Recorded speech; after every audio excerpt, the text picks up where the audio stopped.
Like it or not, you're confronted with the law of God, because the law of God is Jesus. And I am astonished at people who say, let's get rid of the law and let's get back to Christ. Kind of like somebody says, man, I'm interested in the presidency. Don't keep bugging me about the Oval Office. They're one and the same thing. You get rid of the law, you've gotten rid of the Christ you're looking for. All right? Let me ask you some questions. If you wish to be rid of the law of God, you can call people names and thus by association salve your conscience. And you're confronted with the words of Jesus when he says, judge not that ye be not judged.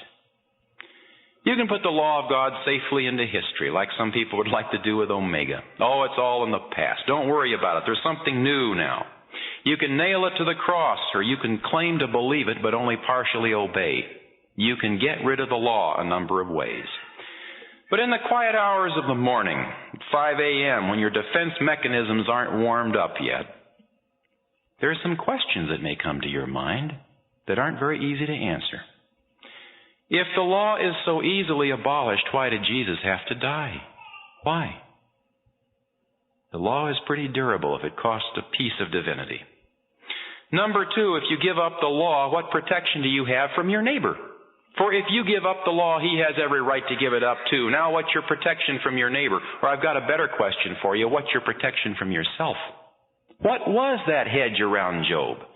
If you get rid of an external standard called the law of God, are you even safe from yourself?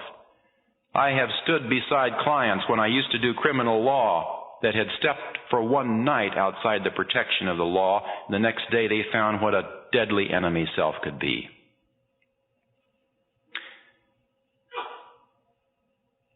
What about this one?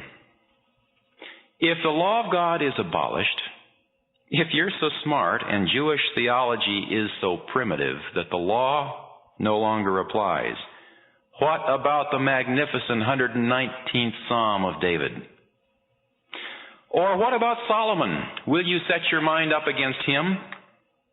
What about Solomon, who after his experiment in evil returns humble to the foot of the throne to acknowledge the rightness of law? And he says, now the whole matter has been heard. Fear God and keep his commandments, for this is the whole duty of man.